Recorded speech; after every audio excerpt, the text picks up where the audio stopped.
Hoje é o Dia Mundial da Doença de Parkinson. A data faz referência ao nascimento de James Parkinson, médico inglês que descreveu a doença em 1817. Estima-se que em aproximadamente 400 mil brasileiros tenham a doença. Quem vai conversar com a gente sobre o assunto é o neurologista Manuel Jacobsen Teixeira. Boa tarde, doutor. Boa tarde. Inicialmente, quais os principais sintomas? Bom, a doença de Parkinson é uma doença bastante prevalente, né? Nós temos uma média de um caso para cada 400, 500 habitantes e a tendência é de, no futuro, uma pessoa a cada 100 habitantes ter a doença de Parkinson. As características mais importantes se relacionam aos aspectos motores: tremor, rigidez e movimento lento, que são chamados sintomas cardinais da doença de Parkinson. Mas a doença de Parkinson não se resume somente a isso. Existem os sintomas não motores. Quais são eles? Transpiração exagerada, aumento da gordura na pele, problemas relacionados à continência urinária, à incontinência urinária, problemas relacionados ao funcionamento do aparelho digestivo, a depressão, que é um problema que muitas vezes faz com que o médico faça confusão diagnóstica com a depressão psiquiátrica, quando na realidade o indivíduo está, em função do seu movimento lento, apresentando a doença de Parkinson e também a depressão relacionada. E a dor. A dor é um aspecto muito importante da doença de Parkinson e muitas vezes é o elemento que mais incapacita o indivíduo na sua vida. O parkinsoniano tem também alterações em relação à fala, então a fala se torna monótona, muitas vezes quase que incompreensível. Isso também, muitas vezes, de acordo com a atividade que o indivíduo exerce, é um fator muito limitante. O senhor falou em depressão, diagnosticada a síndrome, é fundamental o apoio da família nesse caso, então? Com certeza. Como toda e qualquer doença crônica, o suporte psicossocial ele é essencial. Hoje nós sabemos que para o resultado de qualquer tipo de tratamento, em qualquer doença crônica ser satisfatória, o suporte da família e, obviamente, da comunidade, ele é muito importante. Agora, doutor, com que idade começam os sintomas e como é feito o diagnóstico? Então, a doença de Parkinson pode ocorrer em qualquer idade, mas classicamente ela se manifesta em pessoas após os 50, 55 anos de idade. A sua frequência aumenta à medida que a pessoa avança em termos de idade e, em função disso, é um problema que cada vez mais aflige as pessoas ligadas às políticas de saúde, porque sobrecarrega o sistema de saúde. Então, em função disso, a pessoa que passa a ter problemas relacionados à movimentação, apresentar tremor, alterações do equilíbrio, deve procurar o seu médico, o seu clínico, que fará o diagnóstico, inicia o tratamento e, quando necessário, encaminha para algum profissional na área de neurologia que tem informação para tentar suportar o tratamento desse doente. Doutor, agora o aumento do número de casos tem a ver então com a expectativa de vida, com o aumento da expectativa de vida? Por isso que a gente tem mais casos? Com certeza sim.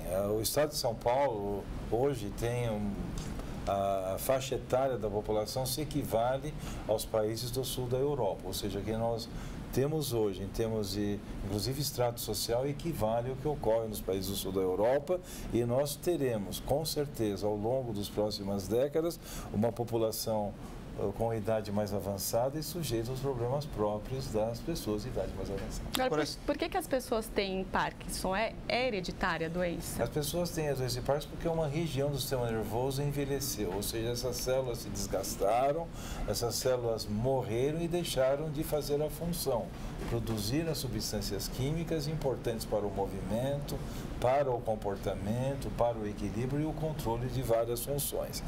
Então, isso ocorre porque a pessoa tem uma predisposição, ela já nasce com a predisposição e expressa isso à medida que ganha idade. E uma certa parcela da população já se identificaram alterações genéticas.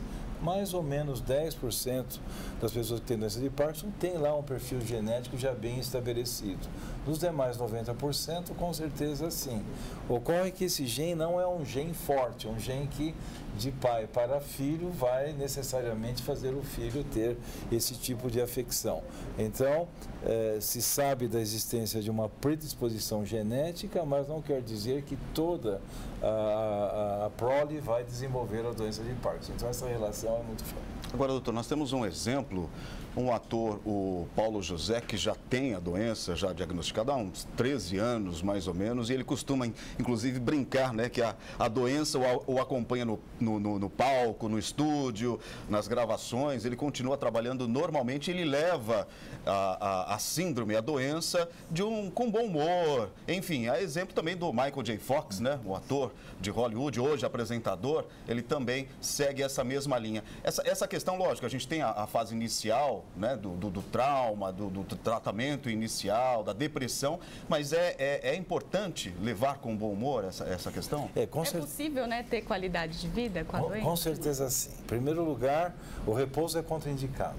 Para as doenças em geral, o médico hoje recomenda convalescença não existe em pós-operatório ou pós-trauma, e quando a doença é crônica, o repouso é contraindicado. Então, manter uma atividade em que o indivíduo tenha a necessidade de fazer algum tipo de exercício físico, ou seja, caminhar, andar, subir, descer escadas, levantar de manhã, estar pronto para fazer a sua tarefa, e o exercício mental, o exercício da fala, o exercício do movimento delicado, isso é essencial. Somente remédio não resolve doença. Remédio mais uma boa atividade física e um bom suporte na área comportamental. Se nós preenchermos todos esses parâmetros, né, que o médico utiliza como critério de avaliação e de conduta, espera-se que a pessoa tenha uma longevidade boa, conviva com a sua doença e tenha uma qualidade de vida satisfatória. É erro da população frente à doença enclausurar o indivíduo, impedir que ele faça suas atividades e afastá-lo do trabalho. Continue no trabalho, mantenha suas atividades, isso é terapêutico, não é só uma questão de melhorar a imagem corporal que a pessoa tem. Agora, a doença não tem cura ainda, né, doutor? A doença infelizmente não tem cura, mas você pode prevenir a progressão rápida da doença. Como se faz isso? Mantendo a sua atividade dentro do ritmo normal, evitando o repouso. Toda vez que eu estou mexendo a minha mão, toda vez que eu estou falando, toda vez que eu estou pensando, eu estou induzindo no meu sistema nervoso a produção de várias substâncias chamadas fatores tróficos que fazem com que a célula nervosa viva, ela atue melhor, ela faz os contatos de umas células com as outras de modo mais satisfatório. Então, se nós tomarmos o remédio direitinho, não abusarmos e nem deixarmos de seguir a orientação médica e procurarmos também contribuir com a nossa participação no sentido de aderir a programas de atividade física, com certeza a evolução é satisfatória. Hoje nós temos numerosos tratamentos farmacológicos, tratamentos na área de medicina física e também tratamentos cirúrgicos quando for necessário. O sistema público de saúde, ele oferece esse tratamento para as pessoas? Hoje todos os remédios utilizados para a doença de Parkinson estão disponíveis no sistema público, gratuitamente a população tem acesso a essa medicação, e em casos em que há necessidade de algum tipo de intervenção mais invasiva, um procedimento operatório, isso é disponibilizado também no serviço público. Tá certo, doutor Jacobson. Obrigado por sua participação aqui no Jornal da Câmara.